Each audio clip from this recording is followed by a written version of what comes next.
السلام عليكم، مرحبا بكم معايا في مطبخ كراميل 48. اليوم جبت لكم وصفه سهله بنينه بزاف اقتصاديه غير بالدنجال، وجيبي شويه تاع الخبز بايت وتبعي معايا الوصفه.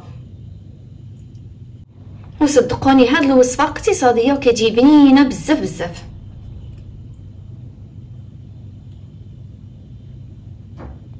الدنجال اللي عندي هو هذا، كنقولوا له يا اما الدنجال ولا البرانيه. غادي نشدو كنقطعو المكعبات اللي هما صغيورين. عندي 3 ديال الحبات. هو واخا الكميه كتكون شويه كثيره، ولكن ملي كنقليوه راه كيولي غير قليل. غادي نقطعوهم هكا على حساب مكعبات صغيره.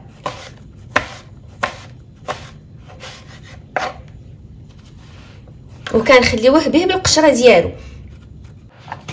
كندير له فقط شويه تاع الملحه على حساب القياس، واحد 2 معالق كبار ولا 3 ديال المعالق كبار ديال الزيت. اذا كانت عندكم المقله ما كتلصقش ديروها غير بهذه الطريقه. كنغطي عليه ونديرو على النار، كنبقى نحركو حتى كله كيدبال وكيتقلى. ولا ما كانت الا كانت عندكم المقله كتلصق الدنجال قليوه في الزيت عادي كما كتقليو الدنجال في الزيت، يعني عادي. شوفوا معايا هنايا غير من بعد 5 دقائق كنبدي كنحرك في هذا الدنجال. بهذه الطريقه ملي كنديروا غير 2 ولا 3 د المعالق الزيت ما كيجيناش شارب الزيت، كيطيب لينا كيتحمر في نفس الوقت كيتقلى. ها هو الدنجال ديالي راه طايب، راه دغيا كيطيب. شوفوا معايا هنا غادي نضيف له واحد المعلقه صغيره ديال الكمون، غير راس المعلقه ديال الابزار، معلقه صغيره ديال التحميره. كنضيف له هنايا الفلافل عندي هنايا حمراء وصفراء، الكميه اللي عندكم نتوما ديروها. كنضيف على حساب واحد 2 معالق كبار ديال القزبر ومعدنوس. صافي راه دغيا غادي نخلي ديك الفلفله ديالي تزيد تشحر واحد شويه ونطفي عليها.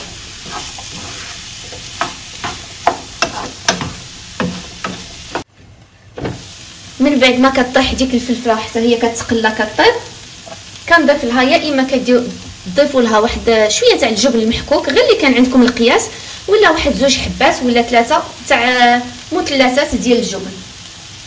الخبز اللي عندي هو هذا راه الخبز راه بايت عندي هنايا على حساب واحد النص ديال الخبزه اللي هي صغيره. كنشدها وكنفخها بالحليب، كنرطبوها بالحليب، نخليها حتى كتشرب داك الحليب. ما كنكثروش الحليب غير على حساب ما كنفخوها.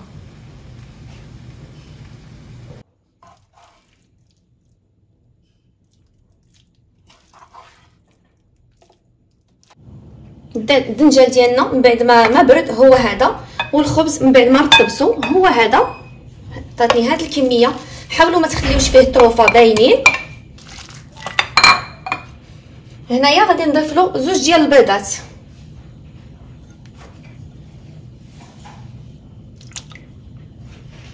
وكنضيف لها واحد المعلقه ديال القزبر ومعدنوس باش كيبقى لنا باين. ونخلط، كنخلطو مزيان. كندخلو داك البيض نخلطوه مع داك الخبز، وإلا خاصنا البيض كنزيدو لها، ولكن صافي 2 بيضات راهم قاديننا. هاد لومليت كتجي بنينه، كتجينا معلكه، والدنجال راه عنده وصفات كثيره كنقدروا نصاوبوها لها. ديما من الاحسن كتكون واحد المقيله اللي عارفينها ما كتلصقش، يعني ما كتضيعوش الوصفه في واحد المقله وكتلصق لكم في التالي. كندهنها غير شويه بالزيت. درت هنايا على حساب واحد المعلقه كبيره ديال الزيت، وكندير فيها هاد الدنجال.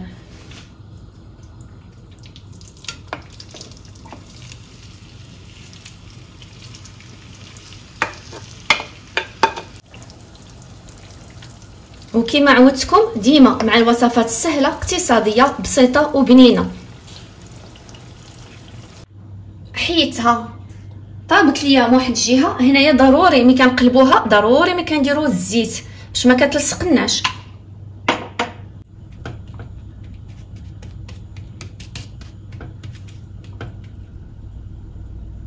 الأومليت ديالنا هي هذه راها طايبه. غادي نقلبها معكم. شوفوا لي ما شاء الله اللون اللي كتجي دايره، كتجي محمره زوينه كما كتشوفوا فيها وما كتلصقش. وهو هذا الشكل النهائي نتاع الوصفه نتاعنا، كنقدمها لكم بالصحه والراحه. وإلا عجبتكم الوصفه نتاع اليوم ما تنساونيش باللايكات ديالكم وواحد التعليقات زوينه اللي كتخليوها لي كما ديما، الاشتراك بالقناه باش كيوصلكم كل جديد. غادي نقول لكم دمتم في حفظ الرحمن، مع السلامه والى فيديو قادم ان شاء الله. صدقوني راها كتجي بنينه بنينه بنينه بزاف.